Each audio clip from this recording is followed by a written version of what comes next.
O presente audiobook foi produzido artificialmente por meio da conversão de texto em voz. O áudio poderá trazer distorções fônicas por se tratar de uma leitura mecânica.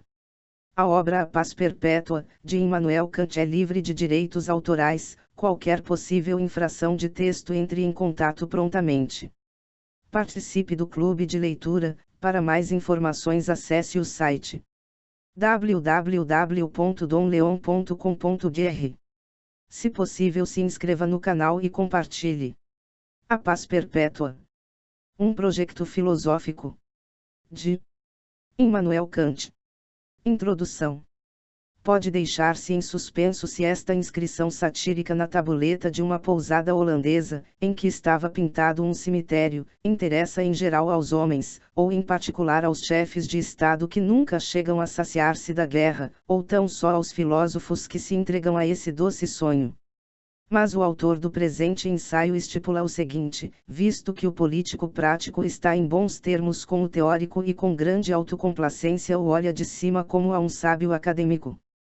que, com as suas ideias ocas, nenhum perigo traz ao Estado, este deve antes partir dos princípios da experiência, e a quem se pode permitir arremessar de uma só vez os 11 paus, sem que o estadista, conhecedor do mundo, com isso se preocupe. No caso de um conflito com o teórico, ele deve proceder de um modo consequente e não farejar perigo algum para o Estado por detrás das suas opiniões, aventadas ao acaso e publicamente manifestadas com esta cláusula salvatória. Quer o autor saber se é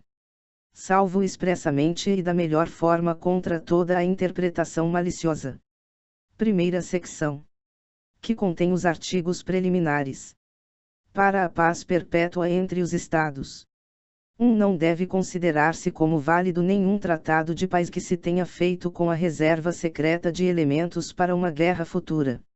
Seria então, pois, apenas um simples armistício, um adiamento das hostilidades e não a paz, que significa o fim de todas as hostilidades, e juntar-lhe o epíteto eterna é já um pleonasmo suspeitoso. As causas existentes para uma guerra futura, embora talvez não conhecidas agora nem sequer pelos negociadores, aniquilam-se no seu conjunto pelo Tratado de Paz, por muito que se possam extrair dos documentos de arquivo mediante um escrutínio penetrante. A restrição, reservatio mentalis, sobre velhas pretensões aqui, no momento, nenhuma das partes faz menção porque ambas estão demasiado esgotadas para prosseguir a guerra, com a perversa vontade de, no futuro, aproveitar para este fim a primeira oportunidade, pertence à casuística jesuítica e não corresponde à dignidade dos governantes, do mesmo modo que também não corresponde à dignidade de um ministro a complacência em tais deduções, se o assunto se julgar tal como é em si mesmo. Se, pelo contrário, a verdadeira honra do Estado se colocar, segundo os conceitos ilustrados da prudência política, no contínuo incremento do poder, seja por que meios for, então aquele juízo afigurar-se-á como escolar e pedante. 2. Nenhum Estado independente, grande ou pequeno, aqui tanto faz, poderá ser adquirido por outro mediante herança, troca, compra ou doação. Um Estado não é patrimônio, patrimonium, como, por exemplo, o solo em que ele tem a sua sede. É uma sociedade de homens sobre a qual mais ninguém a não ser ele próprio tem de mandar e dispor. Enxertá-lo noutro Estado, a ele que como tronco tem a sua própria raiz, significa eliminar a sua existência como pessoa moral e fazer desta última uma coisa, contradizendo, por conseguinte, a ideia do contrato originário, sem a qual é impossível pensar direito algum sobre um povo.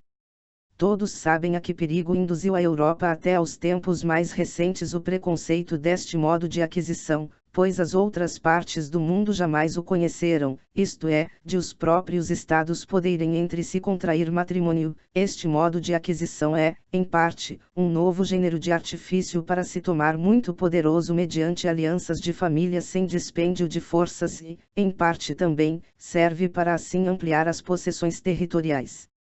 Deve também aqui incluir-se o serviço das tropas de um Estado noutro contra um inimigo não comum, pois em tal caso usa-se e abusa-se dos súbditos à vontade, como se fossem coisas de uso. 3. Os exércitos permanentes, milis perpétuos, devem, com o tempo, de todo desaparecer. pois ameaçam incessantemente os outros estados com a guerra, devido à sua prontidão para aparecerem sempre preparados para ela. Os estados incitam-se reciprocamente a ultrapassar-se na quantidade dos mobilizados que não conhece nenhum limite, e visto que a paz, em virtude dos custos relacionados com o armamento, se torna finalmente mais opressiva do que uma guerra curta, eles próprios são a causa de guerras ofensivas para se libertarem de tal fardo. Acrescente-se que por si a soldo para matar ou ser morto parece implicar um uso dos homens como simples máquinas e instrumentos na mão de outrem, do Estado, uso que não se pode harmonizar bem com o direito da humanidade na nossa própria pessoa. Algo de todo diverso é defender-se a si e defender a pátria dos ataques do exterior com o exercício militar voluntário dos cidadãos empreendido de forma periódica.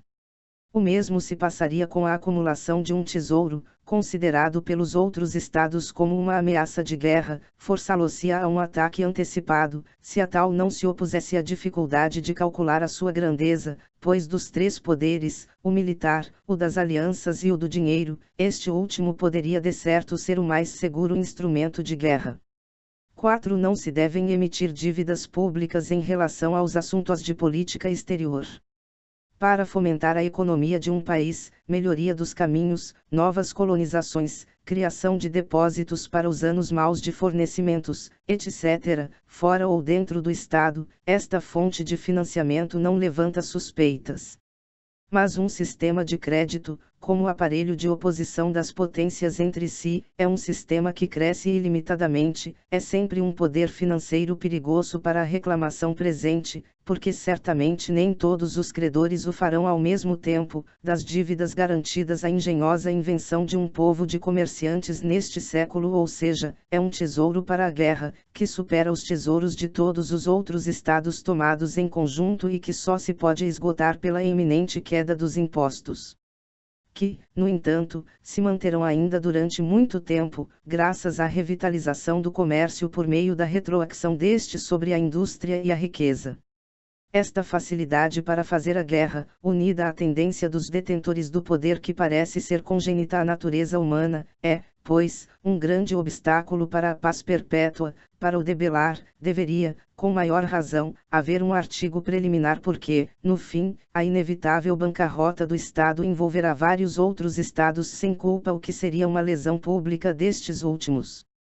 Por conseguinte, outros estados têm ao menos o direito de se aliar contra semelhante estado e as suas pretensões. 5. Nenhum estado se deve imiscuir pela força na constituição e no governo de outro estado. Que é que a tal o pode autorizar? Porventura o escândalo que dá aos súbditos de outro estado. Mas tal escândalo pode antes servir de advertência mediante o exemplo do grande mal que um povo atraiu sobre si em virtude da sua ausência de leis, e, além disso, o mau exemplo que uma pessoa livre dá a outra não é, enquanto scandalum acceptum, nenhuma lesão. Não se aplicaria, de certo, ao caso em que um Estado se dividiu em duas partes devido a discórdias internas e cada uma representa para si um Estado particular com a pretensão de ser o todo. Se um terceiro Estado presta, então, ajuda a uma das partes não se poderia considerar como ingerência na constituição de outro Estado, pois só existe anarquia. Mas enquanto essa luta interna ainda não está decidida, a ingerência de potências estrangeiras seria uma violação do direito de um povo independente que combate a sua enfermidade interna, seria, portanto, um escândalo, e poria em perigo a autonomia de todos os estados. 6. Nenhum Estado em guerra com outro deve permitir tais hostilidades que tomem impossível a confiança mútua na paz futura, como, por exemplo, o emprego no outro Estado de assassinos, percussores, envenenadores, beneficie, a ruptura da capitulação, a instigação à traição, perduelio, etc. São estratagemas desonrosos. Mesmo em plena guerra deve ainda existir alguma confiança no modo de pensar do inimigo, já que, caso contrário, não se poderia negociar paz alguma e as hostilidades resultariam numa guerra de extermínio. Bellum internecinum, a guerra é apenas o meio necessário e lamentável no estado da natureza, em que não existe nenhum tribunal que possa julgar, com a força do direito, para afirmar pela força o seu direito. Na guerra, nenhuma das partes se pode declarar inimigo. Injusto, porque isso pressupõe já uma sentença judicial. Mas o seu desfecho, tal como nos chamados juízos de Deus, é que decide de que lado se encontra o direito, entre os estados. Porém, não se pode conceber nenhuma guerra de punição, bellum punitivum, pois entre eles não existe nenhuma relação de superior a inferior. Daqui se segue, pois, que uma guerra de extermínio, na qual se pode produzir o desaparecimento de ambas as partes e, por conseguinte, também de todo o direito, só possibilitaria a paz perpétua sobre o grande cemitério do gênero humano. Logo, não se deve de modo algum permitir semelhante guerra nem também o uso dos meios que a ela levam. Que os mencionados meios levam inevitavelmente a ela depende-se do facto de que essas artes infernais, em si mesmas nunca convenientes, quando se põem em uso não se mantêm por muito tempo dentro dos limites da guerra, mas transferem-se também para a situação de paz como, por exemplo, o uso de espias, utei exploratoribus, onde se aproveita a indignidade de outros, que não pode erradicar-se de uma só vez, e assim destruir-se-ia por completo o propósito da paz. Embora as leis aduzidas sejam simples leis objetivamente proibitivas, leges prohibitivae, isto é, na intenção dos que detêm o poder, há todavia algumas que têm uma eficácia rígida, sem consideração pelas circunstâncias, leges strictae, que obrigam imediatamente a um não a fazer, como os números 1, 5, 6, mas outras, como os números 2, 3, 4, sem serem exceções à norma jurídica, tendo porém em consideração as circunstâncias na sua aplicação, ampliando subjetivamente a competência, leges latae. Contém uma autorização para adiar a execução sem, no entanto, se perder de vista o fim, que permite, por exemplo, a demora na restituição da liberdade subtraída a certos estados, segundo o número 2, não para o dia de S. Nunca à tarde, ad calendas graecas, como costumava prometer Augusto, portanto a sua não restituição, mas só para que ela tenha lugar de um modo apressado e assim contra a própria intenção.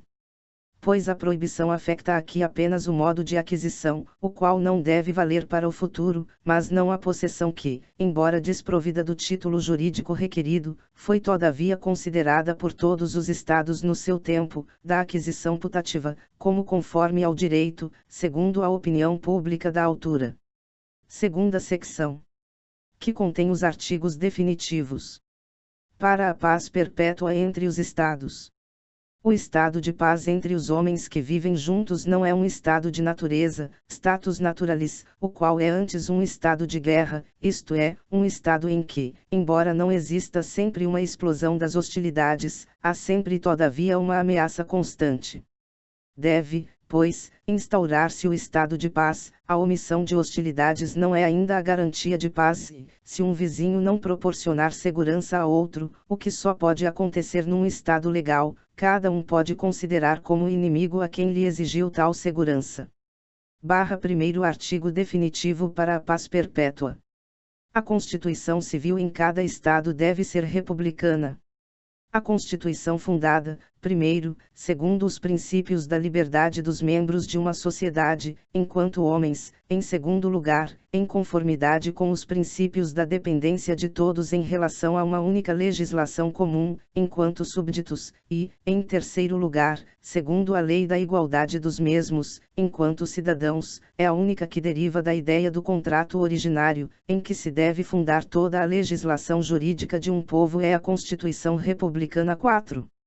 Esta é, pois, no tocante ao direito, a que em si mesma subjaz a todos os tipos de Constituição Civil, e, agora, surge apenas a questão, será também ela a única que pode conduzir à paz perpétua? A Constituição Republicana, além da pureza da sua origem, isto é, de ter promanado da pura fonte do conceito de direito, tem ainda em vista o resultado desejado, a saber, a paz perpétua, daquela é esta o fundamento. Se, como não pode ser de outro modo nesta Constituição, o consentimento dos cidadãos se exige para decidir se deve, ou não,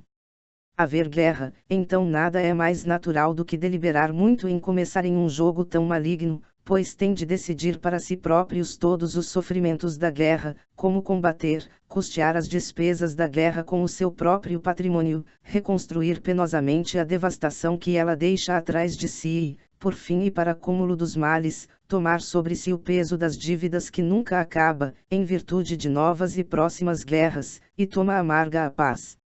Pelo contrário, numa Constituição em que o súbdito não é cidadão, e que portanto não é uma Constituição republicana, a guerra é a coisa mais simples do mundo, porque o chefe do Estado não é um membro do Estado, mas o seu proprietário, e a guerra não lhe faz perder o mínimo dos seus becoites, das suas caçadas, dos palácios de recreio, das festas cortesãs, etc., e pode, portanto, decidir a guerra como uma espécie de jogo por causas insignificantes e confiar indiferentemente à sua justificação. Por causa do decoro ao sempre pronto corpo diplomático. Para não se confundir a Constituição republicana com a democrática, como costuma acontecer, deve observar-se o seguinte: as formas de um Estado, civitas, podem classificar-se segundo a diferença das pessoas que possuem o supremo poder do Estado, ou segundo o modo de governar o povo, seja quem for o seu governante. A primeira chama-se efetivamente a forma da soberania, forma imperii, e só há três formas possíveis, a saber, a soberania é possuída por um só, ou por alguns que entre si se religam, ou por todos conjuntamente, formando a sociedade civil, autocracia, aristocracia e democracia, poder do príncipe, da nobreza e do povo. A segunda é a forma de governo, forma regimenis, e refere-se ao modo, baseado na Constituição, no acto da vontade geral pela qual a massa se torna um povo, como o Estado faz uso da plenitude do seu poder. Neste sentido, a Constituição é ou republicana, ou despótica.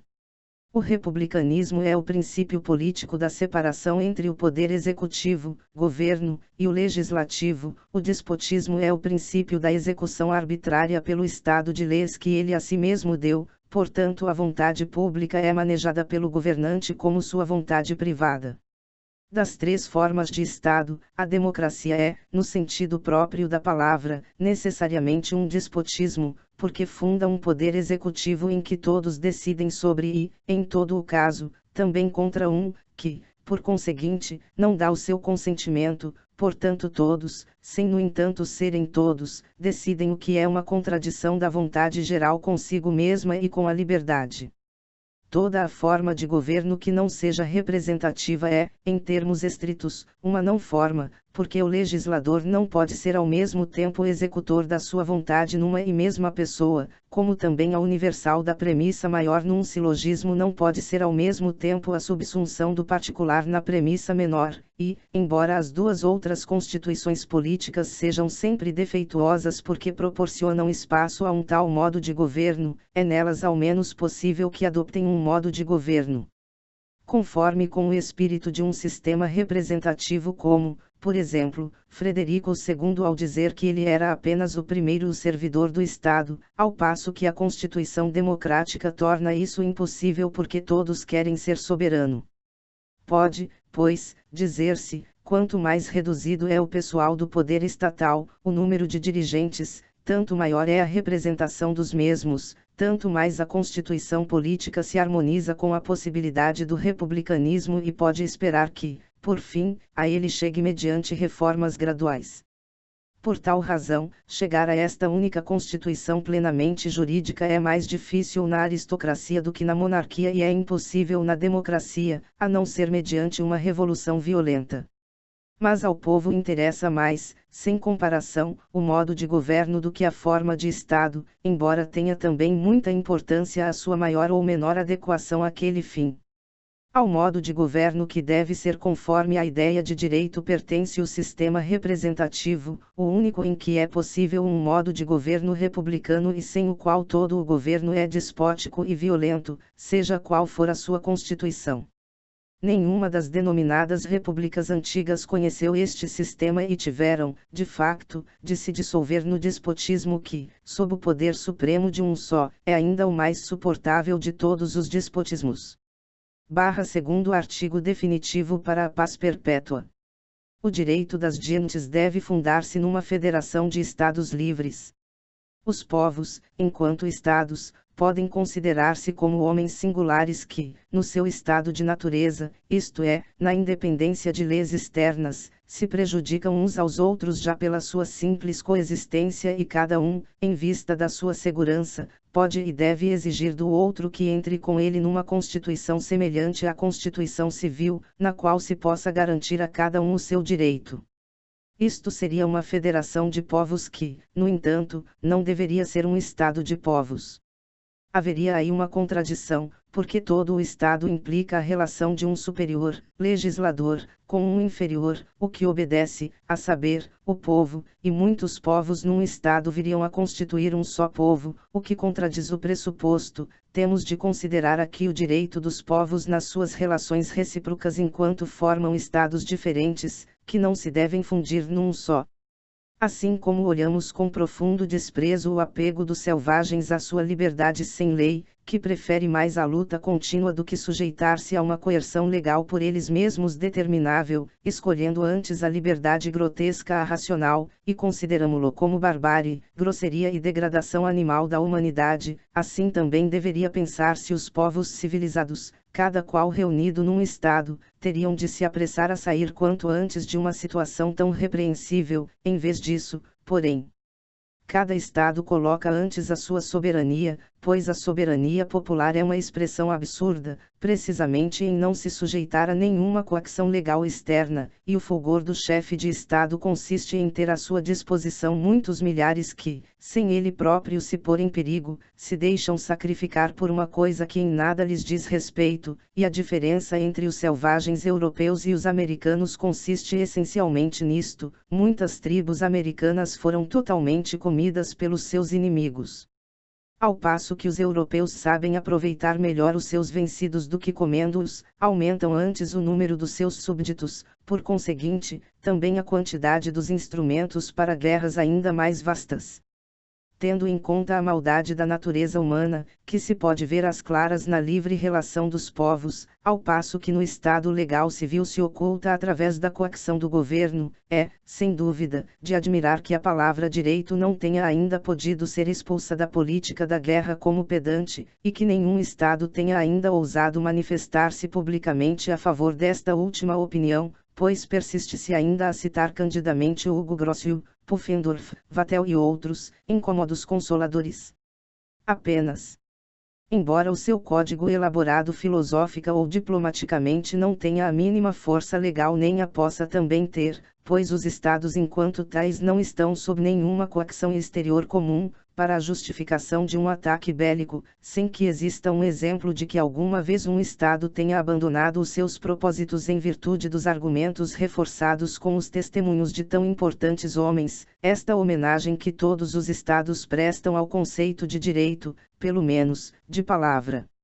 mostra que se pode encontrar no homem uma disposição moral ainda mais profunda, se bem que dormente na altura, para se assenhorear do princípio mal que nele reside, o que não pode negar, e para esperar isto também dos outros, pois, de outro modo, a palavra direito nunca viria à boca dos Estados que se querem guerrear entre si, a não ser para com ela praticarem a ironia como aquele príncipe gaulês, que afirmava: a vantagem que a natureza deu ao forte sobre o fraco é que este deve obedecer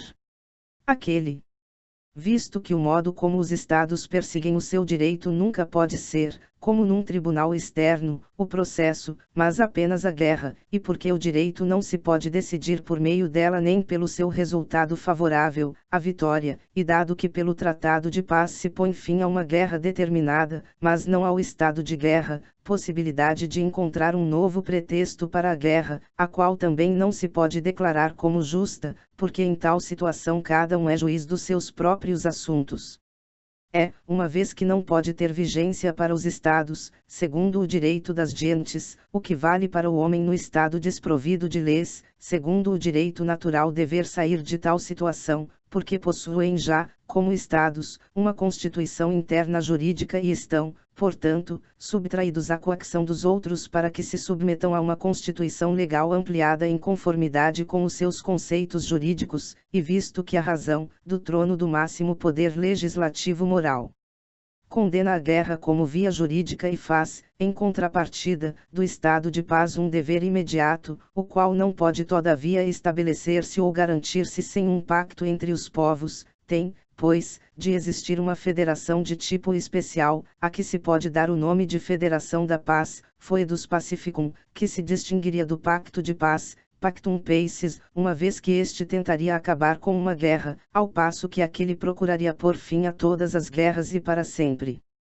Esta federação não se propõe obter o poder do Estado, mas simplesmente manter e garantir a paz de um Estado para si mesmo e, ao mesmo tempo, a dos outros Estados federados, sem que estes devam por isso, como os homens no estado de natureza, submeter-se a leis públicas e à sua coacção. É possível representar-se a exequibilidade, realidade objetiva, da federação, que se deve estender paulatinamente a todos os Estados e assim conduz à paz perpétua. Pois, se a sorte dispõe que um povo forte e ilustrado possa formar uma república, que, segundo a sua natureza, deve tender para a paz perpétua, esta pode constituir o centro da associação federativa para que todos os outros estados se reúnam à sua volta e assim assegurem o estado de liberdade dos estados conforme a ideia do direito das gentes e estendendo-se sempre mais mediante outras uniões. É compreensível que um povo diga, não deve entre nós haver guerra alguma, pois queremos formar um Estado, isto é, queremos impor a nós mesmos um poder supremo legislativo, executivo e judicial, que dirima pacificamente os nossos conflitos. Mas se este Estado disser, não deve haver guerra alguma entre mim e os outros Estados, embora não reconheça nenhum poder legislativo supremo que assegure o meu direito e ao qual eu garanta o seu direito, não pode então compreender-se onde é que eu quero basear a minha confiança no meu direito, se não existir o substituto da Federação das Sociedades Civis, a saber, o federalismo livre, que a razão deve necessariamente vincular com o conceito do direito das gentes, se é que neste ainda resta alguma coisa para pensar. No conceito do direito das gentes enquanto direito para a guerra nada se pode realmente pensar, porque seria um direito que determinaria o que é justo segundo máximas unilaterais do poder, e não segundo leis exteriores, limitativas da liberdade do indivíduo, e universalmente válidas. Por tal conceito entender-se-ia que aos homens que assim pensam lhes acontece o que é justo, se uns aos outros se aniquilarem e, por conseguinte, encontrarem a paz perpétua no amplo túmulo que oculta todos os horrores da violência e dos seus autores. Os estados com relações recíprocas entre si não têm, segundo a razão, outro remédio para sair da situação sem leis, que a simples guerra implica, senão o de se acomodar a leis públicas coativas, do mesmo modo que os homens singulares entregam a sua liberdade selvagem, sem leis, e formar um estado de povos, civitas gentium, que, sempre, é claro, em aumento, englobaria por fim todos os povos da terra. Mas se, de acordo com a sua ideia do direito das gentes, isto não quiserem, portanto se rejeitarem em hipótese o que é correto em si, então, a torrente da propensão para a injustiça e a inimizade só poderá ser detida, não pela ideia positiva de uma república mundial, se é que tudo não se deve perder, mas pelo sucedâneo negativo de uma federação antagônica à guerra, permanente e em contínua expansão, embora com o perigo constante da sua irrupção furor impius intus fremitorridus or. Cruento, Virgílio. Terceiro artigo definitivo para a paz perpétua. O direito cosmopolita deve limitar-se às condições da hospitalidade universal. Fala-se aqui, como nos artigos anteriores, não de filantropia, mas de direito, e hospitalidade significa aqui o direito de um estrangeiro a não ser tratado com hostilidade em virtude da sua vinda ao território de outro. Este pode rejeitar o estrangeiro, se isso puder ocorrer sem dano seu, mas enquanto o estrangeiro se comportar amistosamente no seu lugar, o outro não o deve confrontar com hostilidade. Não existe nenhum direito de hóspede sobre o qual se possa basear esta pretensão, para tal seria preciso um contrato especialmente generoso para dele fazer um hóspede por certo tempo, mas um direito de visita, que assiste todos os homens para se apresentarem à sociedade, em virtude do direito da propriedade comum da superfície da terra, sobre a qual, enquanto superfície esférica, os homens não se podem estender até ao infinito, mas devem finalmente suportar-se uns aos outros, pois, originariamente ninguém tem mais direito do que outro a estar num determinado lugar da terra. partes inabitáveis desta superfície, o mar e os desertos dividem esta comunidade, mas o barco ou o camelo, o barco do deserto, tornam possível uma aproximação por cima destas regiões sem dono e o uso do direito à superfície para um possível tráfico, direito que pertence ao gênero humano comum. A inhospitalidade das costas marítimas, por exemplo das costas berberescas, os roubos de barcos nos mares próximos ou a redução à escravatura dos marinheiros que arribam à costa, ou a inhospitalidade dos desertos, dos beduínos árabes, em considerar a sua proximidade às tribos nômadas como um direito a saqueá-las, tudo é, pois, contrário ao direito natural, mas o direito de hospitalidade, isto é, a faculdade dos estrangeiros recém-chegados não se estende além das condições de possibilidade para intentar um tráfico com os antigos habitantes. Deste modo, partes afastadas do mundo podem entre si estabelecer relações pacíficas, as quais acabarão por se tornar legais e públicas, podendo assim aproximar cada vez mais o gênero humano de uma constituição cosmopolita. Se, pois, se comparar a conduta inhospitaleira dos estados civilizados da nossa região do mundo, sobretudo dos comerciantes, causa assombro a injustiça que eles revelam na visita a países e a povos estrangeiros, o que para eles se identifica com a sua conquista. A América, os países negros, as Ilhas das Especiarias, o Cabo, etc., eram para eles, na sua descoberta, países que não pertenciam a ninguém, pois os habitantes nada contavam para eles. Nas Índias Orientais, Hindustão, introduziram tropas estrangeiras sob o pretexto de visarem apenas estabelecimentos comerciais, mas com as tropas introduziram a opressão dos nativos, a instigação dos seus diversos estados a guerras muito amplas, a fome, a rebelião, a perfídia e a ladainha de todos os males que afligem o gênero humano. A China e o Japão, Nippon, que tinham lidado com semelhantes hóspedes, permitiram sabiamente o acesso, mas não a entrada, no caso da China, e só um acesso limitado a um único povo europeu, os holandeses, no caso do Japão, aos quais, no entanto, como a prisioneiros, excluem da comunidade dos nativos. O pior de tudo isto, ou, do ponto de vista de um juiz moral, o melhor, é que não estão contentes com esta actuação violenta, que todas estas sociedades comerciais se encontram no ponto da ruína iminente, que as Ilhas do Açúcar, sede da escravidão mais violenta e deliberada, não oferecem nenhum autêntico benefício, mas servem apenas diretamente um propósito e, claro está, não muito recomendável, a saber, a formação dos marinheiros para as frotas de guerra, portanto também para as guerras na Europa, e tudo isto para potências que querem fazer muitas coisas por piedade e pretendem considerar-se como eleitas dentro da ortodoxia, enquanto bebem a injustiça como água. Ora, como se avançou tanto no estabelecimento de uma comunidade, mais ou menos estreita, entre os povos da terra que a violação do direito num lugar da terra se sente em todos os outros, a ideia de um direito cosmopolita não é nenhuma representação fantástica e extravagante do direito, mas um complemento necessário de código não escrito, tanto do direito político como do direito das gentes, num direito público da humanidade em geral e, assim, um complemento da paz perpétua, em cuja contínua aproximação é possível encontrar-se só sob esta condição. Suplemento 1º. Da garantia da paz perpétua. O que subministra esta garantia é tão só a grande artista, a natureza, natura da Idalaherum, de cujo curso mecânico transparece com evidência uma finalidade, através da discórdia dos homens, fazer surgir a harmonia, mesmo contra a sua vontade. Chama-se, por isso, também destino, enquanto compulsão de uma causa necessária dos efeitos segundo leis que nos são desconhecidas, e providência em referência a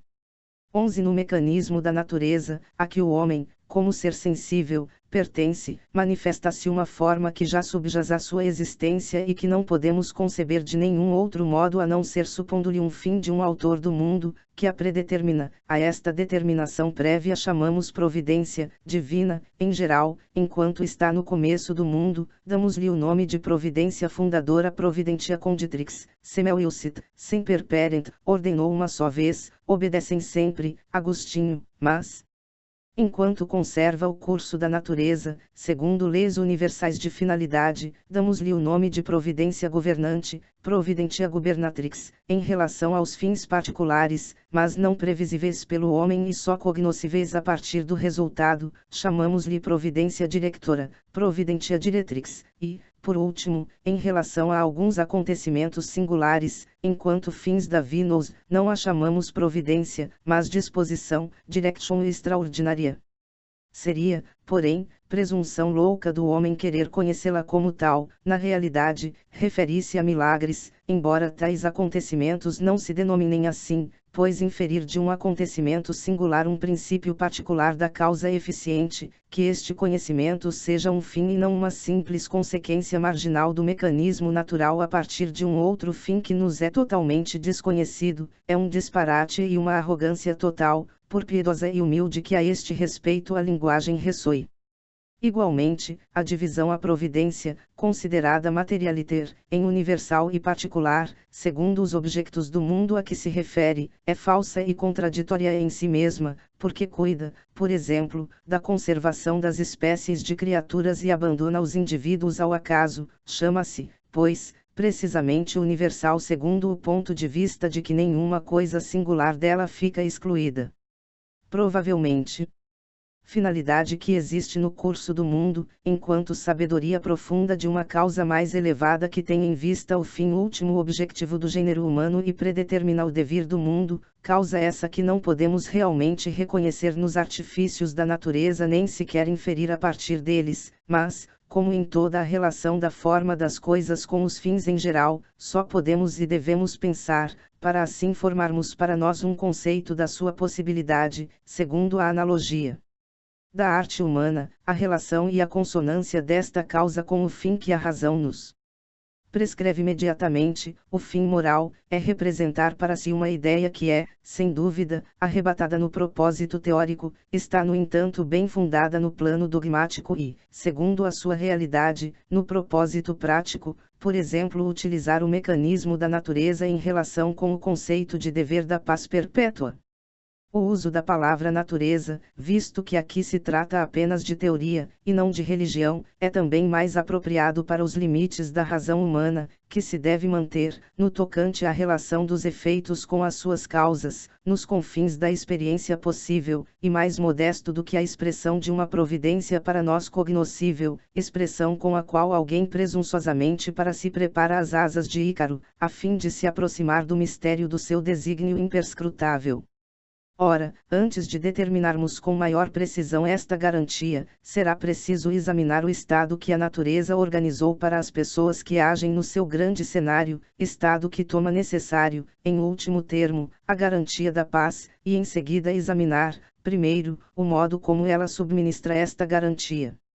A organização provisória da natureza consiste em que ela providenciou que os homens, em todas as partes do mundo, possam justamente aí viver. 2. Através da guerra, levou-os mesmo às regiões mais inóspitas, para as povoar. 3. Também por meio da guerra, obrigou-os a entrar em relações mais ou menos legais.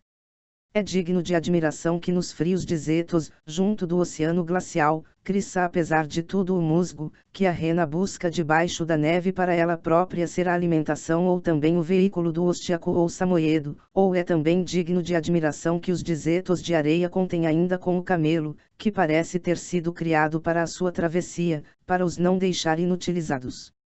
Mas mais claramente ainda brilha a finalidade da natureza quando se tem em conta que, nas margens do oceano glacial, além dos animais cobertos de peles, as focas, as morsas e as baleias proporcionem aos seus habitantes alimentos com a sua carne e fogo com a sua gordura.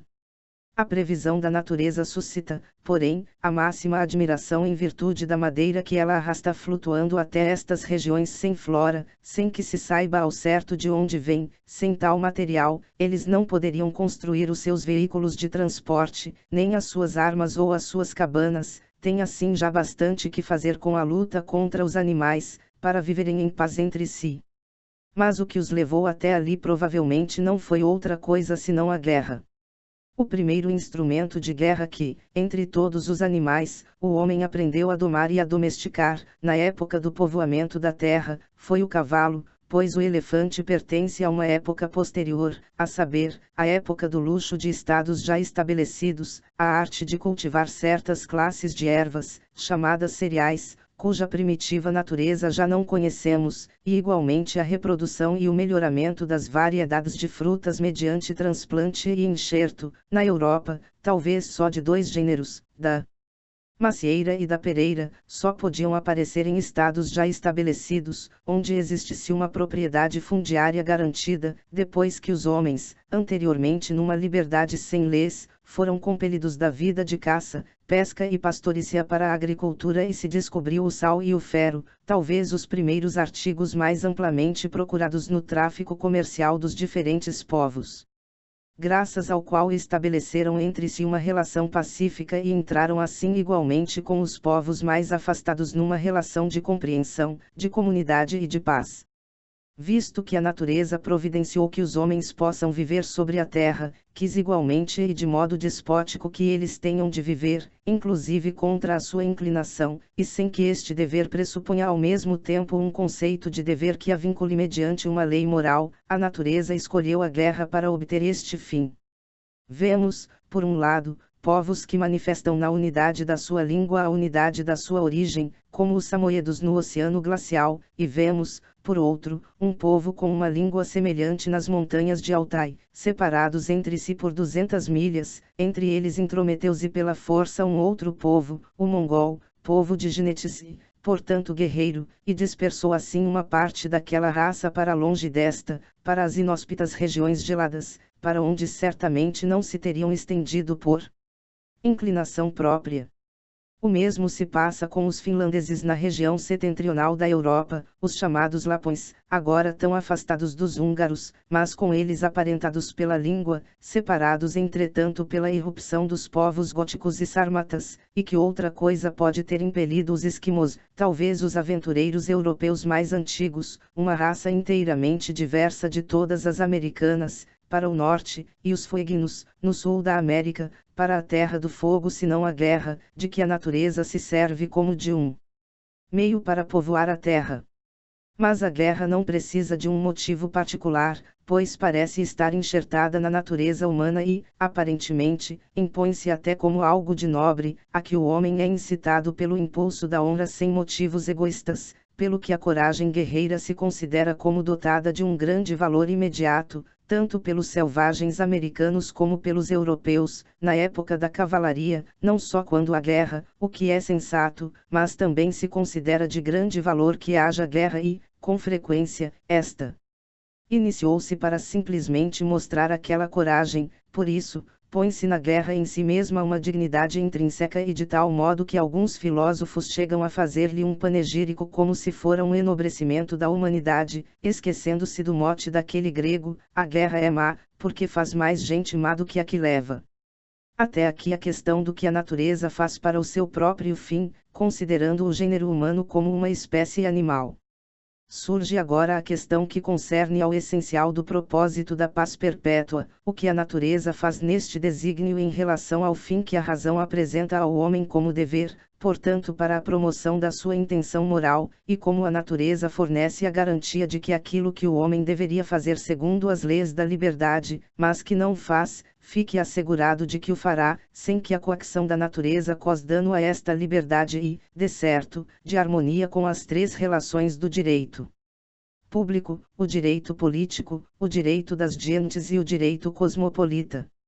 Quando digo que a natureza quer que isto ou aquilo ocorra, não significa que ela nos imponha um dever de o fazer, pois tal só o pode fazer a razão prática isenta de coação, mas que ela própria o faz, quer queiramos quer não, fata volentim ducunt, nolentim traum o destino guia o que voluntariamente se sujeita, arrasta aquele que se recusa. Mesmo se um povo não fosse compelido por discórdias internas a submeter-se à coação de leis públicas, falo-ia contudo a guerra a partir de fora, pois, segundo a disposição natural antes mencionada, todo o povo encontra diante de si outro povo que se impõe como vizinho e contra o qual ele deve constituir-se internamente num estado para assim, como potência, estar armado contra aquele Ora, a Constituição republicana é a única perfeitamente adequada ao direito dos homens, mas é também a mais difícil de estabelecer, e mais ainda de conservar, e a tal ponto que muitos afirmam que deve ser um estado de anjos porque os homens, com as suas tendências egoístas, não estão capacitados para uma Constituição de tão sublime forma. Mas vem então a natureza em ajuda da vontade geral, fundada na razão, respeitada mas impotente na prática, e vem precisamente através das tendências egoístas, de modo que dependa só de uma boa organização do Estado, a qual efetivamente reside no poder do homem, a orientação das suas forças, a fim de que umas detenham as outras nos seus efeitos destruidores ou os eliminem. O resultado para a razão é como se essas tendências não existissem e, assim, o homem está obrigado a ser um bom cidadão, embora não esteja obrigado a ser moralmente um homem bom. O problema do estabelecimento do Estado, por áspero que isso, tem solução, inclusive para um povo de demônios, contanto que tenham entendimento, e formula-se assim: ordenar uma multidão de seres racionais que, para a sua conservação, exigem conjuntamente leis universais, as quais, porém, cada um é inclinado no seu interior a eximir-se, e estabelecer a sua constituição de um modo tal que estes, embora opondo-se uns aos outros nas suas disposições privadas, se contêm reciprocamente, pelo que o resultado da sua conduta pública é o mesmo que se não tivessem essas disposições, mas um problema assim deve ter solução. Não se trata, de facto, do aperfeiçoamento moral do homem, mas apenas do mecanismo da natureza. A tarefa consiste em saber como é que no homem tal mecanismo se pode utilizar a fim de coordenar o antagonismo das suas disposições pacíficas no seio de um povo e de modo tal que se obriguem mutuamente a submeter-se a leis coativas, suscitando assim o estado de paz em que as leis têm força. Isto também se pode observar nos estados existentes, organizados ainda muito imperfeitamente, pois, na sua conduta externa, aproximam-se muito do que prescreve a ideia de direito, embora, claro está, a causa de semelhante comportamento não seja o cerne da moralidade, como também não é causa da boa constituição do Estado, antes pelo contrário, desta última é que se deve esperar, acima de tudo, a boa formação moral de um povo. Por conseguinte, o mecanismo da natureza através das inclinações egoístas, que se opõem entre si de modo natural também externamente, pode ser utilizado pela razão como um meio de criar espaço para o seu próprio fim, a regulação jurídica, e assim também, tanto quanto depende do próprio Estado, de fomentar e garantir a paz interna e externa. Isto significa, pois, que a natureza quer a todo o custo que o direito conserve, em último termo, a supremacia. O que não se faz, aqui e agora, por negligência far-se-á finalmente por si mesmo, embora com muito incômodo. Se a cana se dobrar demasiado quebra, e quem demasiado quer nada quer. Butterweg. 2. A ideia do direito das gentes pressupõe a separação de muitos estados vizinhos, entre si independentes, e, embora semelhante situação seja em si já uma situação de guerra, se uma associação federativa dos mesmos não evitar a ruptura das hostilidades, é todavia melhor, segundo a ideia da razão, do que a sua fusão por obra de uma potência que controlasse os outros e se transformasse numa monarquia universal, porque as leis, com o aumento do âmbito de governação, perdem progressivamente a sua força, e também porque um despotismo sem alma acaba por cair na anarquia, depois de ter erradicado os germes do bem. No entanto, o anseio de todo o Estado, ou da sua autoridade suprema, é estabelecer-se numa situação de paz duradoura de modo a dominar, se possível, o mundo inteiro. Mas a natureza quer outra coisa. Serve-se de dois meios para evitar a mescla dos povos e o separar, a diferença das línguas e das religiões. Esta diferença traz, sem dúvida, consigo a inclinação para o ódio mútuo e o pretexto para a guerra, mas com o incremento da cultura e a gradual aproximação dos homens de uma maior consonância nos princípios leva à conivência na paz, a qual se gera e garante não através do enfraquecimento de todas as forças, como acontece no despotismo, cemitério da liberdade, mas mediante o seu equilíbrio, na mais viva emulação. 3. Assim como a natureza separa sabiamente os povos, que a vontade de cada Estado gostaria de unir com astúcia ou violência, baseando a si mesmo no direito das gentes, assim une também, por outro lado, povos que o conceito do direito cosmopolita não teria protegido contra a violência e a guerra, mediante o seu próprio proveito recíproco.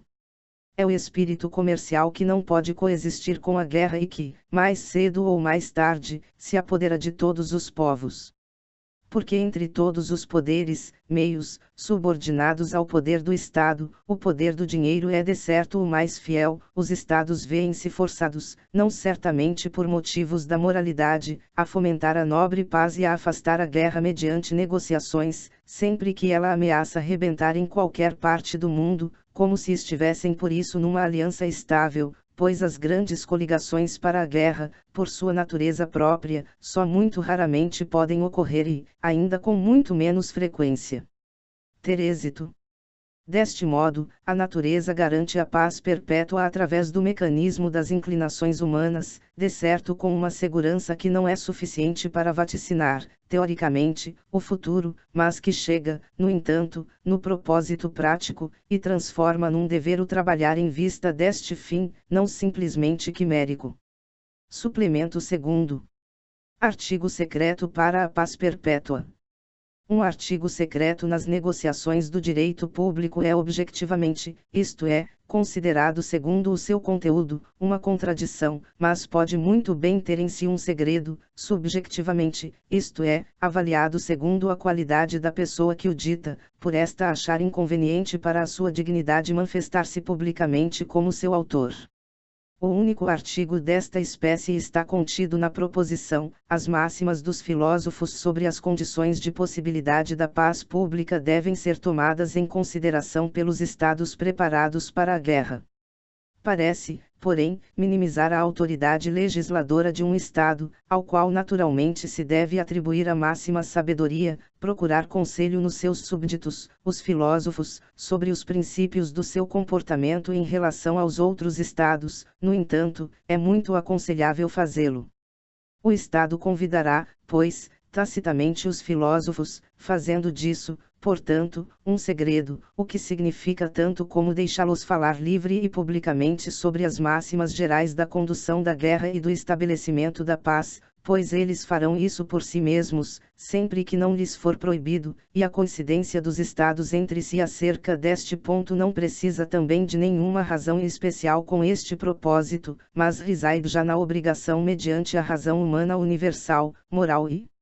legisladora. Não se pretende com isto dizer que o Estado deve conceder a prioridade aos princípios do filósofo sobre as determinações do jurista, representante do poder político, mas simplesmente que se lhe deem ouvidos.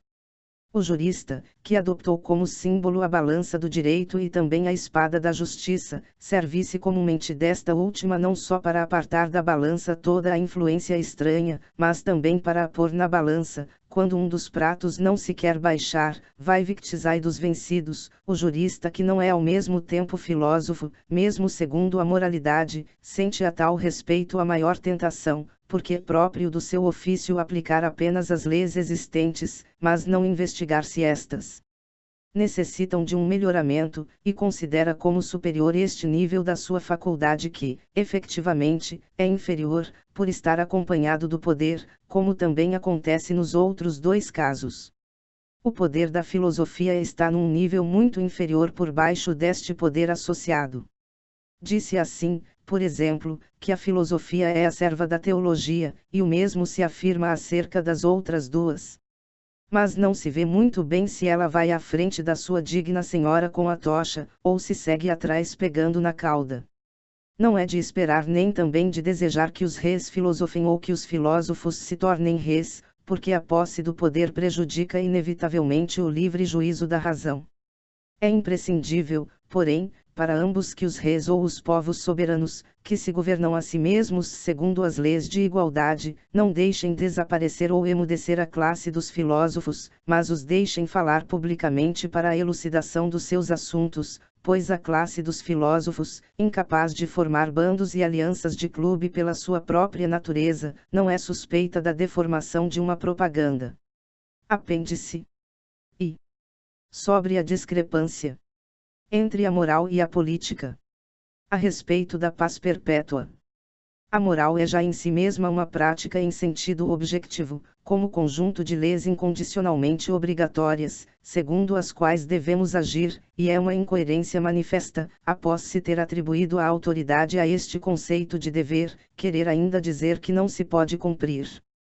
Pois então este conceito sai por si mesmo da moral, outra posse nemo obligatur, ninguém está obrigado ao que excede o seu poder, logo, não pode existir nenhum conflito entre a política, enquanto teoria do direito aplicado, e a moral, como teoria do direito, mas teorética, não pode, pois, haver nenhum conflito entre a prática e a teoria deveria então entender-se pela última uma teoria geral da prudência, Klugheitslehre, isto é, uma teoria das máximas para escolher os meios mais adequados aos seus propósitos, avaliados segundo a sua vantagem, isto é, negar que existe uma moral em geral. A política diz, sede prudentes como a serpente, a moral acrescenta, como condição limitativa e sem falsidade como as pombas.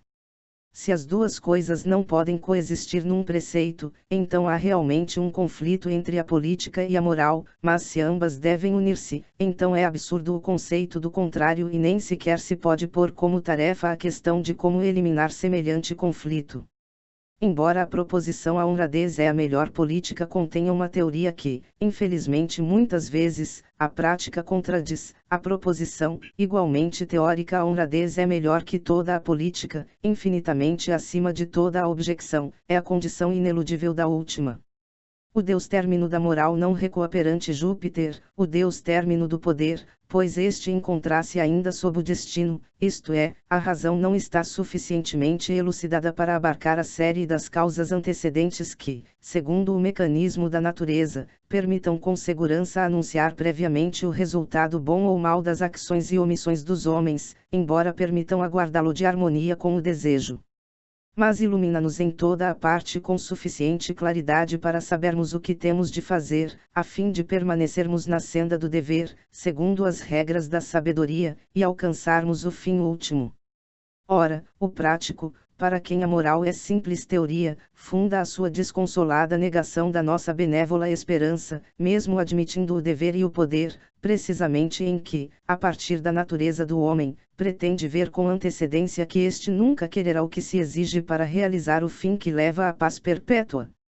Sem dúvida, a vontade de todos os homens singulares de viverem numa constituição legal segundo os princípios da liberdade, a unidade distributiva da vontade de todos, não é suficiente para tal fim, mas exige-se ainda que todos em conjunto queiram esta situação, a unidade coletiva das vontades unidas. Esta solução de um difícil problema requer-se ainda para que se constitua o todo da sociedade civil, e visto que a diversidade do querer particular de todos se deve acrescentar ainda uma sua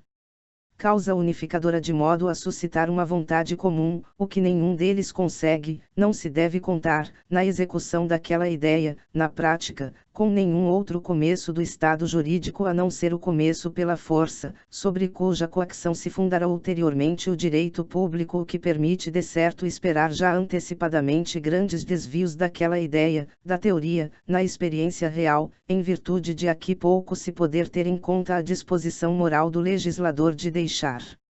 Após uma reunião efetiva da multidão inculta de um povo, que este pela sua vontade comum realiza uma constituição legal.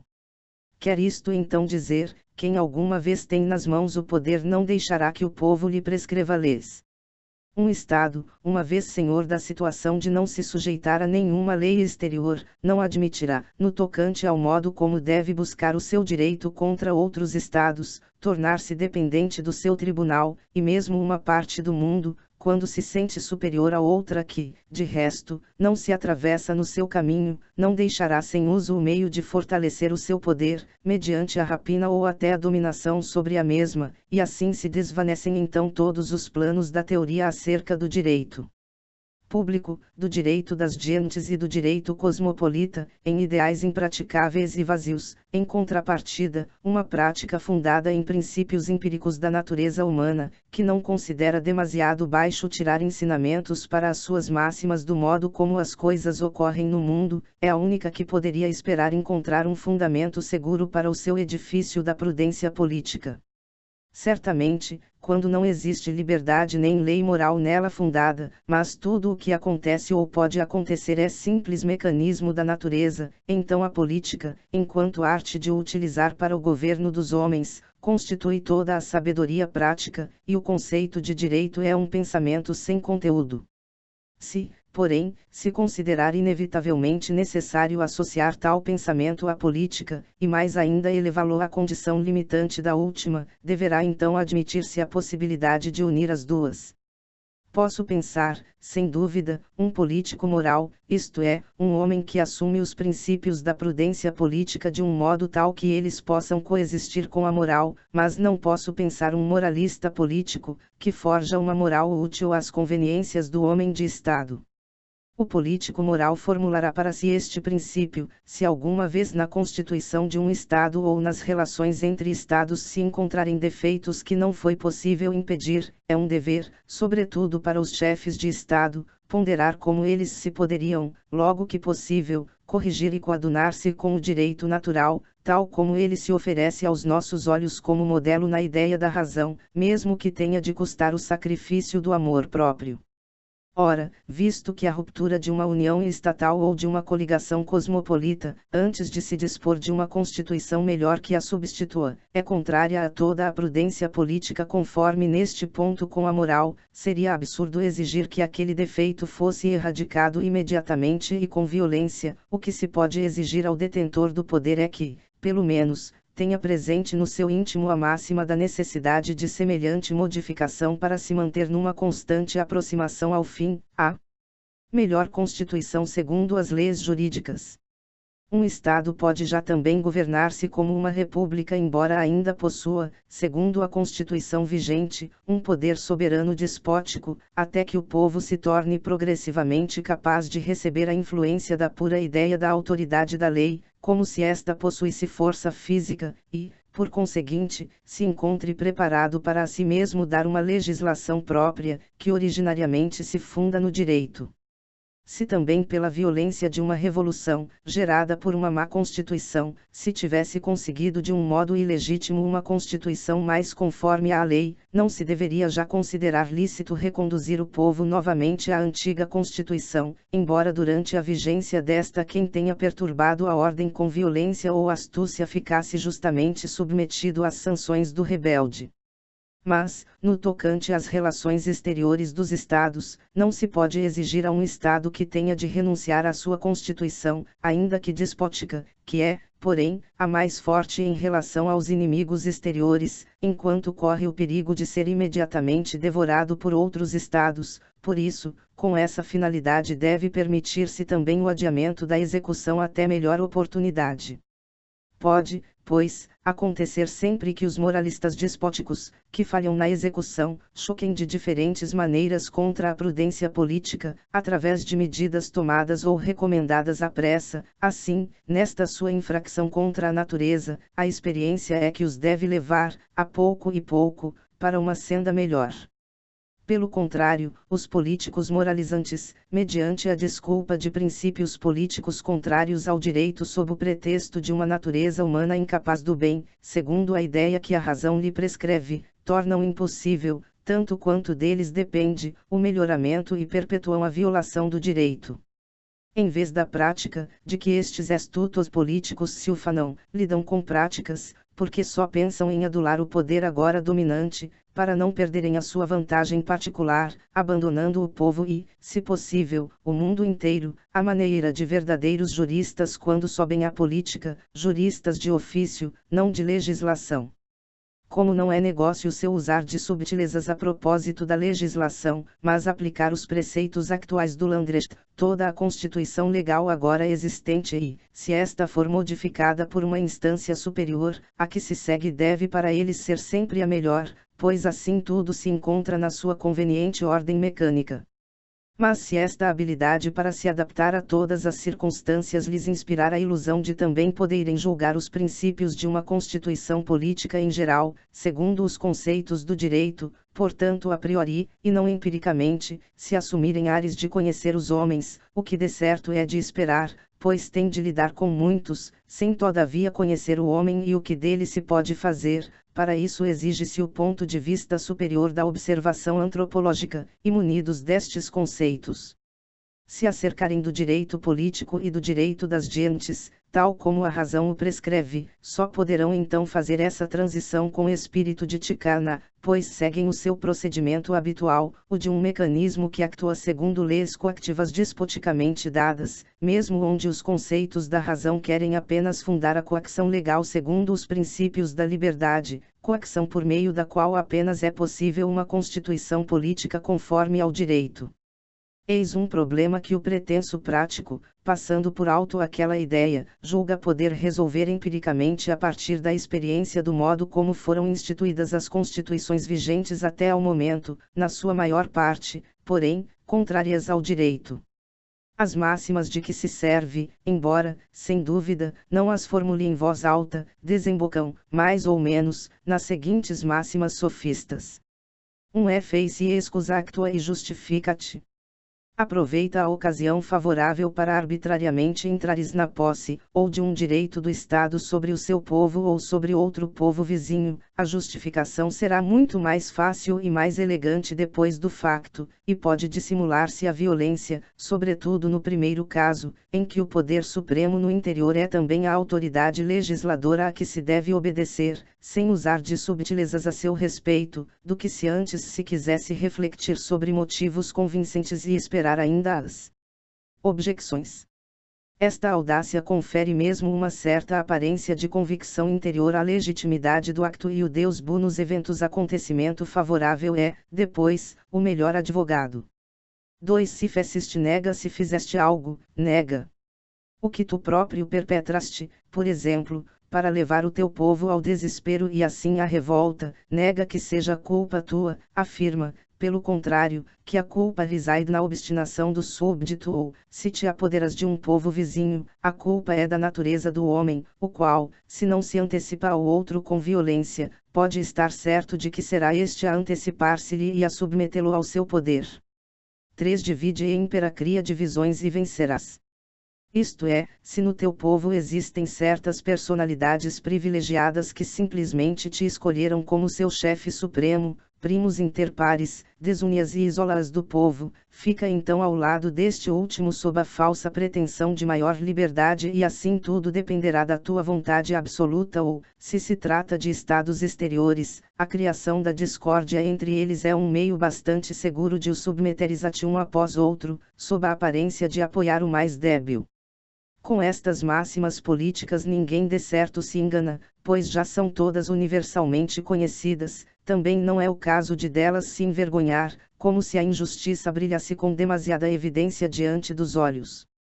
Com efeito, porque as grandes potências nunca se envergonham do juízo da multidão comum, mas apenas se envergonham umas diante das outras, no tocante àqueles princípios não é a revelação pública, mas apenas o fracasso dos mesmos que as pode levar à vergonha, pois, quanto à moralidade das máximas, todas elas estão de acordo, pelo que lhes resta sempre a honra política, com a qual podem contar com toda a segurança, a saber, a honra do engrandecimento do seu poder, seja qual for o caminho para si. Poder alcançar 6. De todas estas sinuosidades de uma teoria imoral da prudência para suscitar o estado de paz entre os homens, a partir do estado natural de guerra, depreende-se o seguinte: os homens não podem subtrair-se ao conceito de direito nem nas suas relações privadas, nem nas públicas, e não se atrevem a fundar a política abertamente só nas manobras da astúcia, portanto a recusar toda a obediência ao conceito de um direito público, o que é sobretudo surpreendente na obediência ao direito das gentes. Tributam-lhe, pelo contrário, em si mesmo todas as honras devidas, embora devam também inventar centenas de desculpas e escapatórias para o iludir na prática e atribuir falsamente ao poder astuto a autoridade de ser a origem e o vínculo de todo o direito.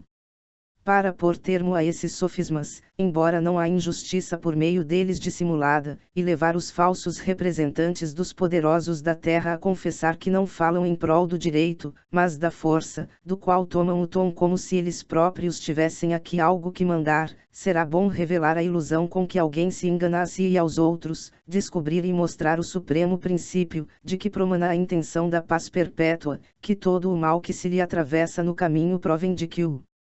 moralista político começa no ponto em que justamente o político moral acaba e, ao subordinar assim os princípios aos fins, isto é, ao pôr os cavalos atrás da carroça, torna vão o seu propósito de conciliar a política com a moral.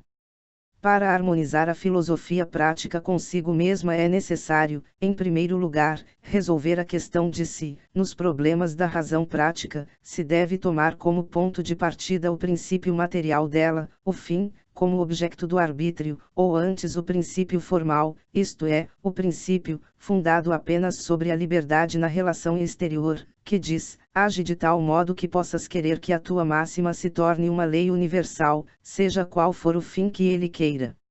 Sem dúvida alguma, este último princípio deve ir à frente, pois tem, como princípio de direito, uma necessidade incondicionada. O primeiro princípio, pelo contrário, só é necessitante sob o pressuposto das condições empíricas do fim proposto, a saber, da sua realização, e se este fim, por exemplo a paz perpétua, fosse também um dever, deveria ele próprio deduzir-se do princípio formal das máximas para a ação exterior.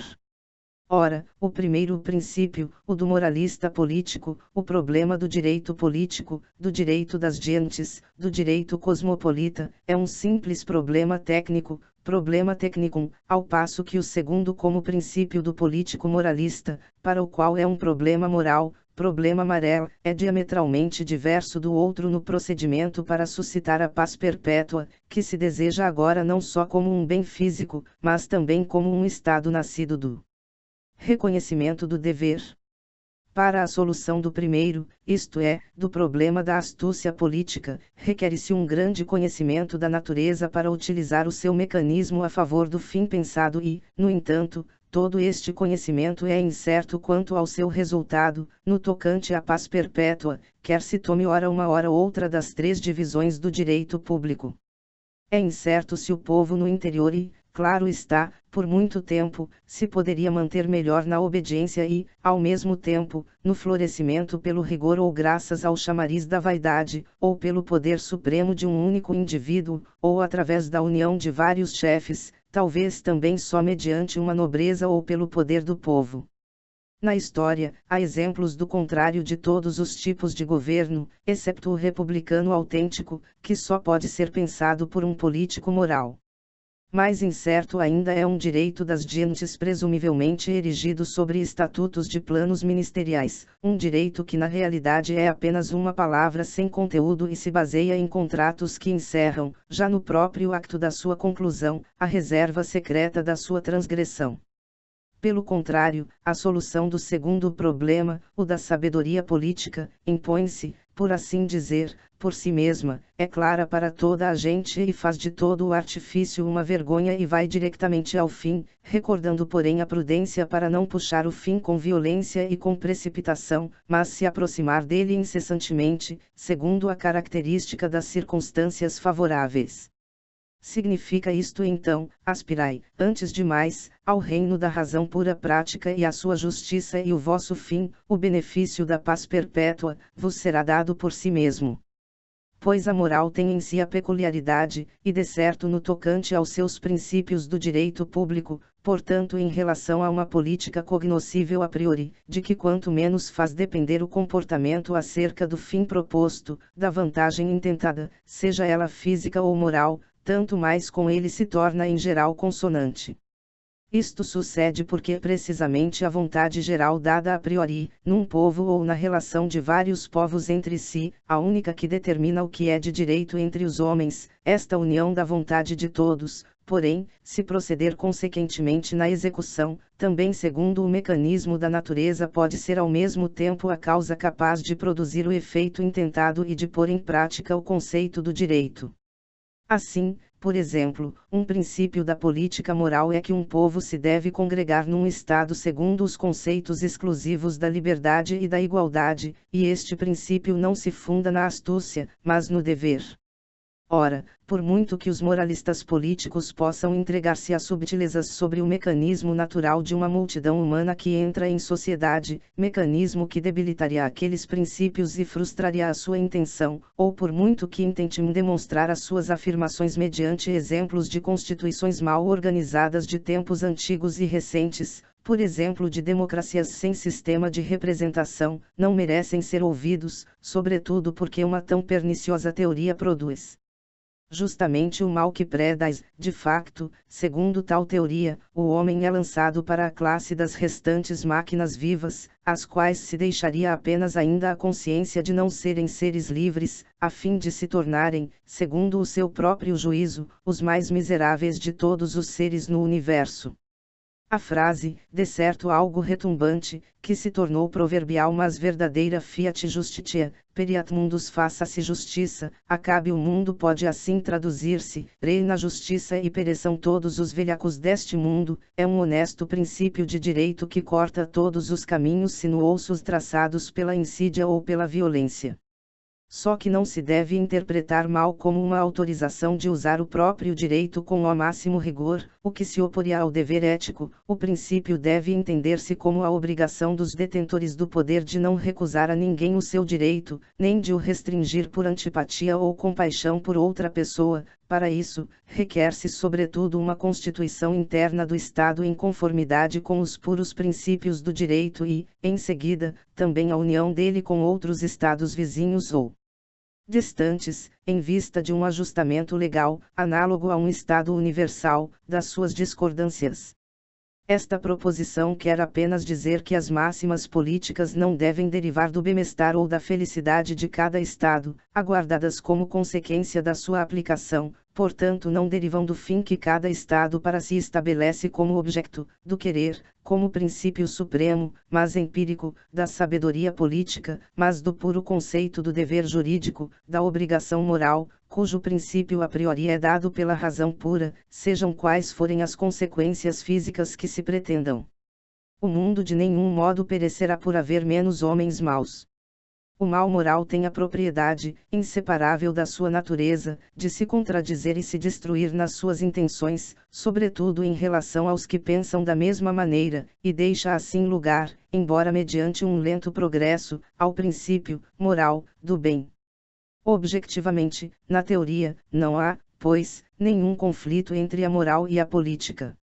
Em contrapartida, subjetivamente, na inclinação egoísta dos homens que, por não estar fundada nas máximas da razão, não se deve ainda chamar prática, aí pode haver sempre esse conflito, porque serve de pedra de afiar a virtude, o verdadeiro valor desta segundo o princípio, tu in sed malis sed contra audentiorito, não cidas ao mal, mas enfrenta-o com ousadia, não consiste tanto, no caso presente, em se opor com firme propósito aos males e sacrifícios que se devem aceitar, mas em olhar de frente o princípio mal que habita em nós mesmos e em vencer a sua astúcia, princípio muito mais perigoso, enganador e traidor, capaz porém de raciocinar com subtileza e de aduzir a debilidade da natureza humana como justificação de toda a transgressão.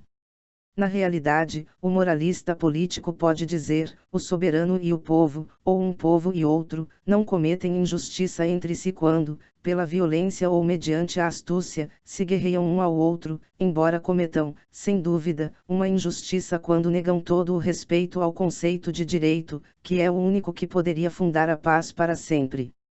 Visto que um transgride o seu dever em relação ao outro, o qual tem também contra aquele as mesmas disposições contrárias ao direito, acontece-lhes muito justamente aniquilarem-se entre si, mas de um modo tal que daquela raça sempre resta alguém para não deixar terminar este jogo até as épocas mais longínquas, a fim de que uma descendência tardia tire deles um exemplo admonitório.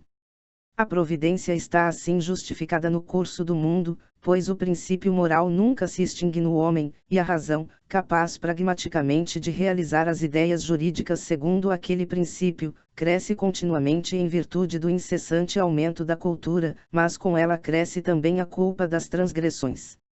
Só a criação, a saber, que tenha de haver sobre a terra uma tal estirpe de seres corrompidos em geral, não parece poder justificar-se por teodiceia alguma, se admitirmos que o gênero humano nunca será nem poderia ser mais bem constituído, mas este juízo é para nós demasiado elevado, para podermos submeter os nossos conceitos, de sabedoria, ao poder supremo que, do ponto de vista teórico, nos é imperscrutável.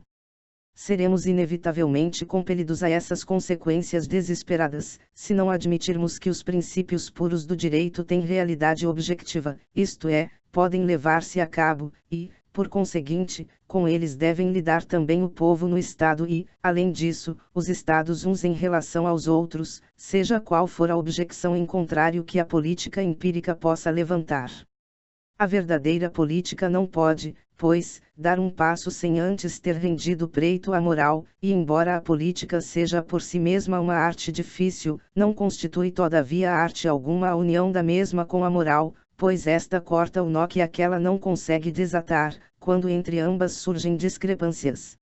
O direito dos homens deve considerar-se sagrado, por maiores que sejam os sacrifícios que ele custa ao poder dominante. Aqui não se pode realizar uma divisão em duas partes e inventar a coisa intermédia, entre direito e utilidade, de um direito pragmaticamente condicionado, mas toda a política deve dobrar os seus joelhos diante do direito, podendo, no entanto, esperar alcançar, embora lentamente, um estádio em que ela brilhará com firmeza.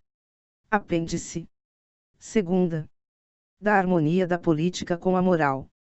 Segundo o conceito transcendental. No direito público.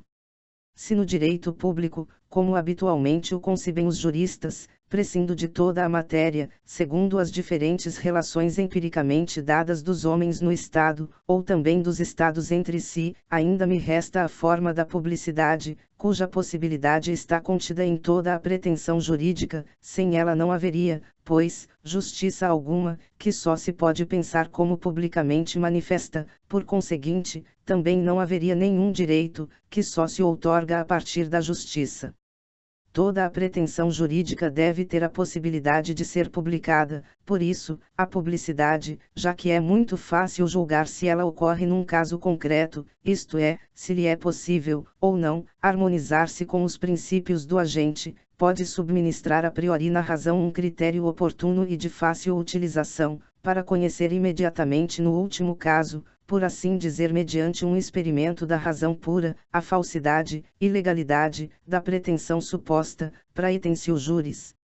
Após semelhante abstracção de todo o empírico, que contém o conceito do direito político e do direito das gentes, como é, por exemplo, a maldade da natureza humana, que toma necessária a coação, pode chamar-se a seguinte proposição a fórmula transcendental do direito público.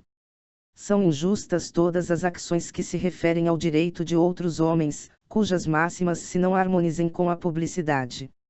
Este princípio não se considerará apenas como ético, pertencente à doutrina da virtude, mas também como jurídico, concernente ao direito dos homens. Pois, uma máxima que eu não posso manifestar em voz alta sem que, ao mesmo tempo, se frustre a minha própria intenção, que deve permanecer inteiramente secreta se quiser ser bem-sucedida, e que eu não posso confessar publicamente sem provocar de modo inevitável a oposição de todos contra o meu propósito, uma máxima assim só pode obter a necessária e universal reação de todos contra mim, cognoscível a priori, pela injustiça com que a todos ameaça. É, além disso, puramente negativa, ou seja, serve apenas para conhecer por seu intermédio o que não é justo em relação aos outros. Tal como um axioma, é indemonstrável, certa e, ademais, de fácil aplicação, como se pode ver nos seguintes exemplos do direito público. No tocante ao direito político, a ius civitatis, a saber, ao direito interno, ocorre nele a questão que muitos consideram de difícil resposta e que o princípio transcendental da publicidade soluciona com toda a facilidade: será a revolta o meio legítimo para que um povo rejeite o poder opressivo do chamado tirano non titulo, sed exercitio talis, tirano no exercício do poder, não na sua denominação. Os direitos do povo são conculcados e a ele, ao tirano, não se faz injustiça alguma por meio da destronização, a este respeito não há qualquer dúvida. No entanto, é sumamente injusto, por parte dos súbditos, reivindicar assim o seu direito, e não podem também queixar-se da injustiça se nesta luta forem vencidos e tiverem, depois, de suportar as mais duras penas. Sobre este ponto pode discutir-se muito a favor e contra, se pretender resolver a questão por meio de uma dedução dogmática dos fundamentos do direito, mas o princípio transcendental da publicidade do direito público pode poupar esta prolixa discussão. De acordo com o mesmo princípio, pergunte-se ao povo, antes do estabelecimento do Pacto Civil, se ele se atreveria a tornar pública a máxima do desígnio de uma eventual sublevação. Vê-se com facilidade que, se na instituição de uma constituição política, se quisesse pôr como condição o exercício, em determinados casos, da força contra a autoridade suprema, o povo deveria arrogar-se um poder legítimo sobre aquela. Mas, então, aquela não seria o soberano ou, se ambos se pusessem a si mesmos como condição da instauração do Estado, esta não seria possível, o que constituía, apesar de tudo, o propósito do povo. A injustiça da rebelião manifesta-se, pois, em que a máxima da mesma, se confessasse publicamente, tomaria inviável o seu próprio propósito.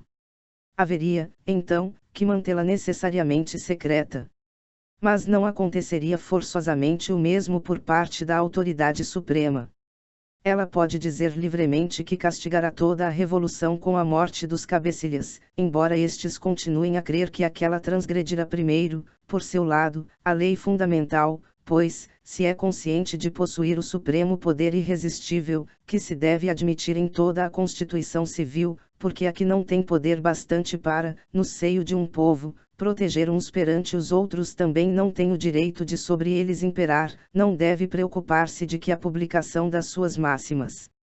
frustre os seus propósitos, e se, em consonância com isto, a rebelião do povo triunfar, aquela autoridade suprema deve retornar à situação de súbdito e não iniciar uma rebelião para recuperar o poder, mas também não deve recear que se lhe exijam contas por causa do seu anterior governo.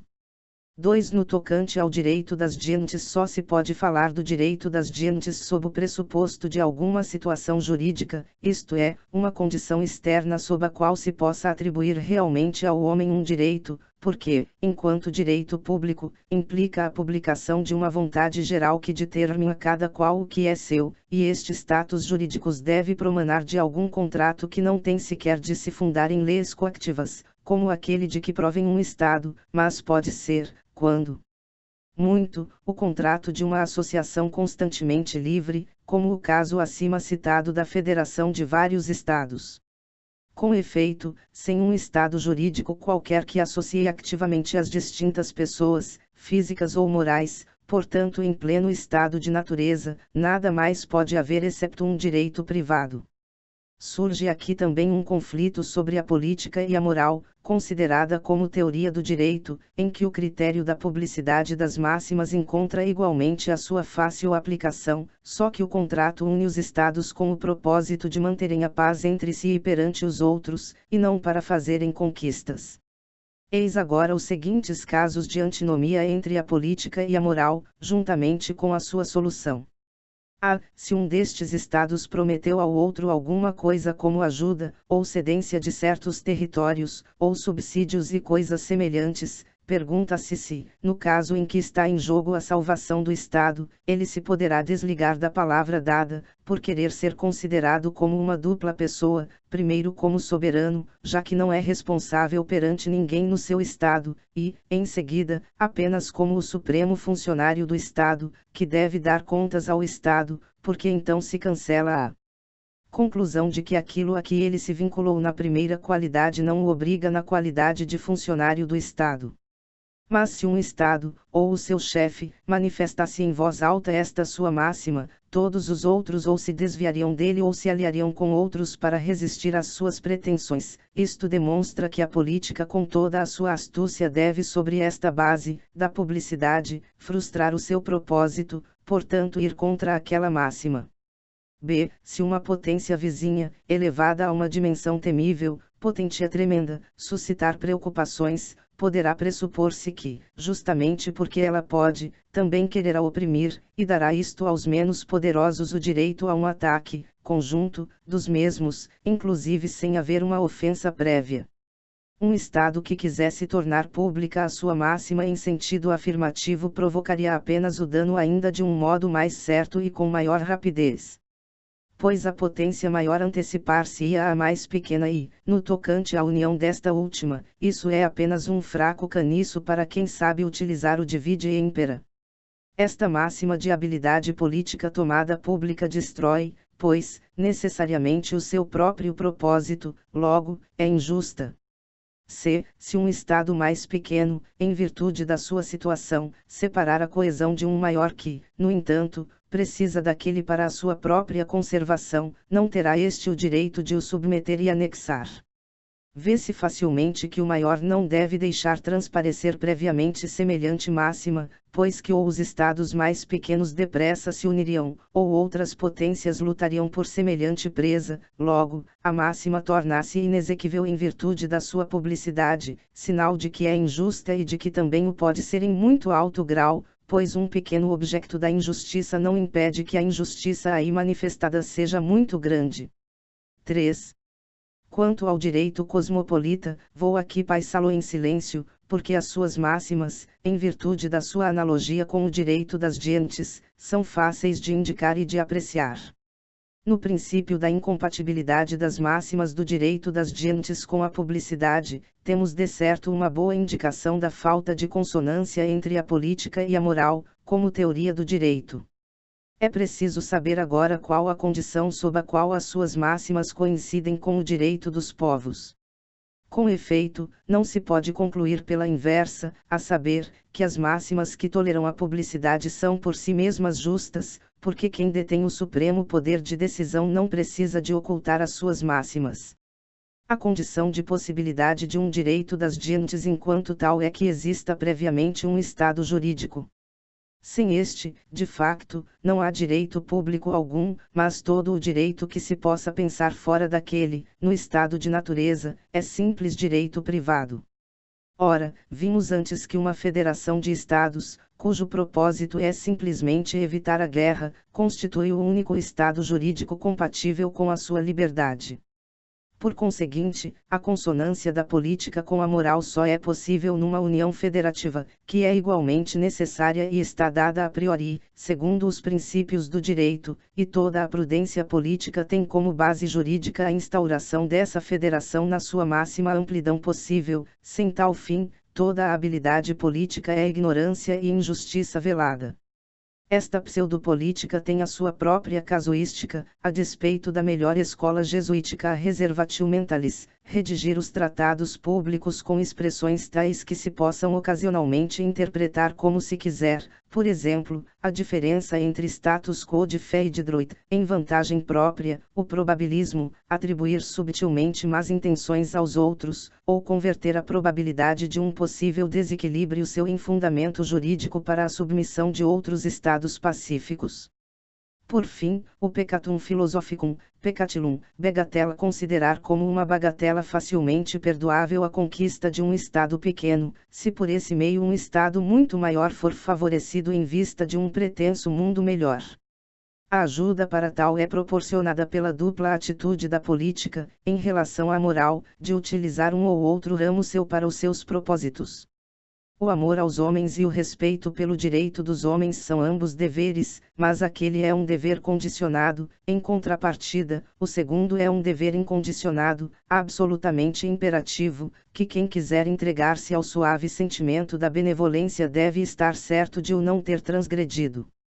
A política facilmente coincide com a moral no primeiro sentido, como ética, em sacrificar o direito dos homens aos seus superiores, mas no segundo sentido da moral, como teoria do direito, perante a qual devia dobrar o seu joelho, a política acha aconselhável não entrar em pactos, negar-lhes antes toda a realidade e interpretar todos os deveres como actos de simples benevolência. A filosofia facilmente faria fracassar esta astúcia de uma política tenebrosa através da publicidade das suas